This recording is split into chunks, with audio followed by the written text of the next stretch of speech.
Welcome back to SnowRunner, guys, and in this video, we are going to be taking a look at a modified International Paystar 5600 twin steer, again, that has been modified by Glitchworks. Now, Glitchworks is a relatively new player in the game of modifying existing in-game trucks, and he did a pretty good job with the last truck that we used from him, and so I really wanted to give this thing a shot. Now, I do definitely think that the standard 5600 TS left a lot on the table, and I'm really hoping that he unlocks a lot of that potential that I feel like they sort of left there available for the modders after the fact. So let's fire it up, take it into the garage, and see what we can do with it. Well, it takes a minute to crank, and then once it finally cranks up, then you can get it off the line and into the garage. So let's head into the garage and see what kind of customization options we have. So engine-wise, we have the A16 V2000, the Westline V16 M2300, and M2450. We're going with the 2450. And then gearbox-wise, we have balanced, fine-tune, high range, and off-road. We're going to go with the off-road first, and then obviously throw the high range on it later to sort of test the sort of higher speed capabilities. Now, suspension-wise, we have stock, and then we have Glitchworks high suspension, which is the Glitchworks lift kit. And then we also have the Glitchworks Active. Now, the Glitchworks Active, I'm sure is going to come in really handy when you're going over some really uneven terrain in this thing. And previously, with the standard version, this thing got a little out of sorts whenever you would try to take it off the beaten path. Well, with both the lift kit and the active suspension, hopefully we actually do find that that is remedied. So let's throw the lift kit on it for now. But actually, I want to see if the active suspension can fit the larger tires, and if it can, we'll go with the active. So it looks like it can, at least when we go down all the way up to a 50, but the mud tires may have an even bigger one. Ooh, the 50-inch Glitch Mudworks. Those are the Mudworks test tires, and those I bet are absolutely wild in the mud. Those have modified coating, I'm sure. So we'll give those a shot and see what those are actually like. The Glitch Mudworks tires in 50-inch. So obviously you also have a full range all the way up to 50 inches in chain tires, and that can help you a lot on the snowy and icy maps. Now we're going to go with the Glitchworks winch, which is really just a electric winch that has been extended, so that's going to help us a lot. You've got the intake air filter as well as the tall twin wedge caps, which we're going to go with. And engageable all-wheel drive already installed, and the frame add-ons are where it also starts to get a little bit interesting. So you have the heavy crane, log carrier front, or the standard log carrier, or sort of the one from the Cat. You also have the log loader crane. You also have a long flatbed with additional room up there. And let's actually see, could we do that and then have a, well, also, could we do a log carrier and have a loader crane combo? No, we could not. Okay. So, but that long flatbed is still very, very huge. Now, the van body leaves a lot of space at the back, and I wonder if there's anything else that could go back there. Oh, that's cool. So you could have a low saddle, and you could also have the van body. So that would actually be a really practical combo to use. You also have a giant fuel tank and a long sideboard bed with and also a large maintenance frame add-on, although it really compresses it down when you're using the active. So with this, I would probably recommend using the fixed lift kit because the lower setting on the active setup really isn't going to do much for you at all, I would think. So let's go ahead and try. I'm thinking I'm going to start with the long flatbed, and then we'll do a few other combinations as we go. However, I do wish there was like a spot up there that you could throw like spare wheels or something. I feel like that would fit really nicely right there. Now on the front side, we're going to do the angled with beacons. We're also going to do the, let's see, large fog lights on the roof. And with, ooh, the reinforced bar looks really good. I'm going to go with the reinforced bar. That looks awesome. Now, the cabin air conditioner, it's okay, but I'm not a big fan of going for it right now, I don't think. And we'll do triple horns. And let's see. Whoa, you do a wedge cap exhaust on the back too. That's kind of cool. I like the side welded, although I wish he got rid of those hangers up top because they're just kind of sitting there. But either way, I mean, it is really cool to see though. And I do think that for our purposes, I kind of want to do that side welded. Even though it's got those oddly placed hangers, I still think it looks really, really cool.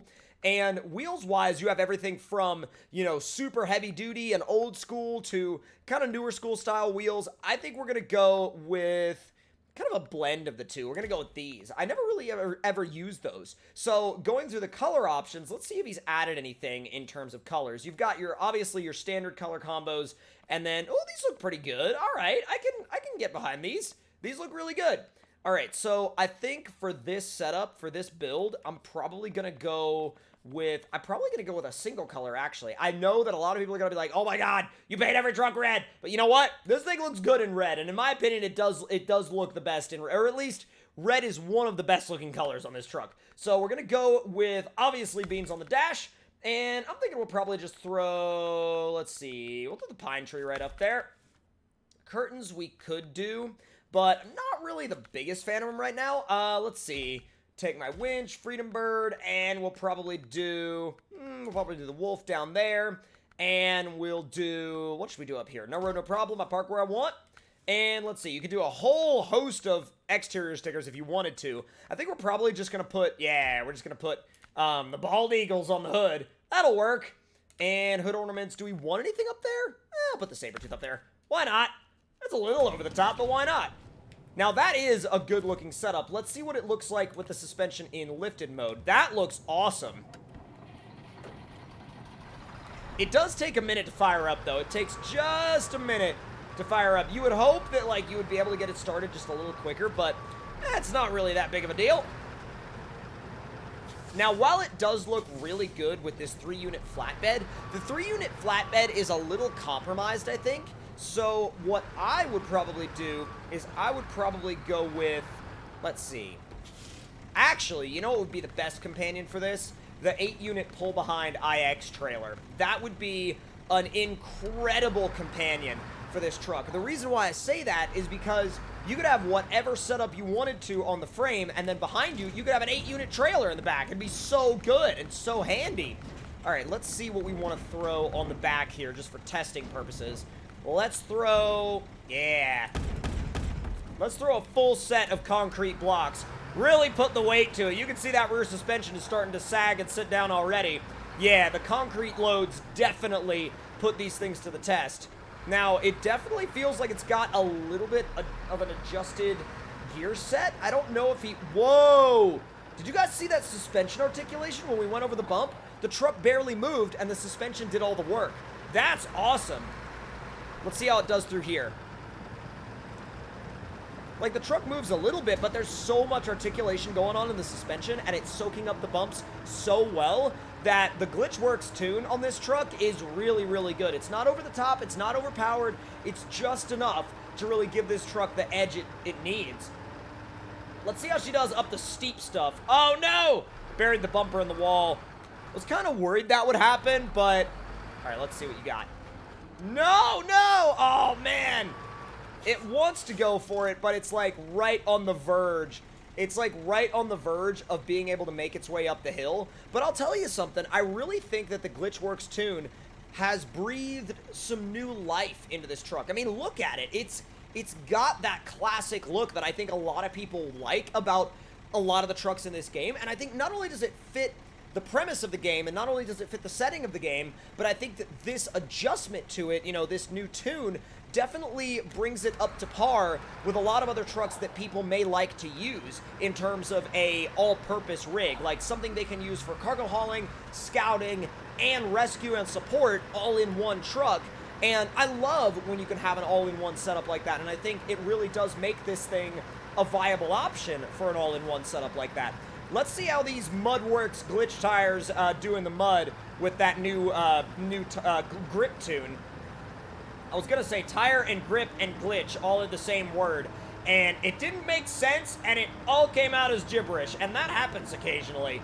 But whoa, look at that capability through the mud, though. That's crazy. It does have the turning circle of an actual planet, but that's, you know, neither here nor there. I mean, it's gonna happen one way or another. Look at that. Look at this, Beans. Just absolutely moving through this mud. This is in high, although it'll probably stall out in a second. But I'll go until it stalls out just for testing purposes. It didn't stall out. Wow, that's awesome. The fact that it didn't stall out on me at all right there is actually a really, really big deal in terms of what this thing should be capable of. This could blow through most of the contracts on the Wisconsin region very, very easily. Now, let's go ahead and put it through the dips obstacle. It should do pretty well here. The gap between the front wheels and the start of the rear section isn't too bad. So I think we should be good to go, especially with the fact that it's got actually a really good approach angle, and it's also diff lock all the time. Look at that suspension doing work. That active suspension in high mode is just getting it done. And the cool thing about that is that a lot of these trucks with active suspensions, they get really stiff when you put them in high mode. Not so here. This thing is actually, even in high mode, very, very flexible and very, very well supported. So now, you guys know what time it is. It's time to go ahead and go into the garage, or the virtual garage, and we're going to actually put the high suspension on it, the fixed lift, and we're going to put the high range gearbox in it, and then we're also going to go ahead and adjust. Yeah, we're going to go ahead and go into the pause menu and come right back out again, because that will refresh the gearbox and give us a fresh shot at going down the bridge jump at high speed. There's 6th gear. Well, it doesn't even, I'm bumping the clutch in there. Finally, it went into 7th. Yeah, that means it's geared tall, and that's going to make for some big speed when we're going down that bridge. Rotating around. You know what? Just keep it in high for now. Yo, high's pretty quick. Like, in the highway gearbox, it pulls the hills well. And again, you know, don't forget, we have a full load of concrete on the back of this thing. Pulling it great. There's 5th, 6th, 7th. Picking her up. Come on. There's 8th gear right before the jump. And, yo, she fully cleared the barrels. The problem is, the nose went into the ground, bumper caught the ground, and it flopped over on its side. But you know what? It happens from time to time. And on a jump like that, I'm not really mad about it. I don't think you could be mad about it. But it did everything, you know, that you would ask it to do. It did everything that we threw at it with a full load of concrete blocks on the back. And it did it with flying colors. Now, if you guys enjoyed this video and you want to check out this mod, I will, of course, leave a link to it in the description box down below. And if you're new around here, definitely, again, let me know your thoughts and opinions in the comments. Hit that like button if you enjoyed, subscribe if you're new, and I'll see you guys next time.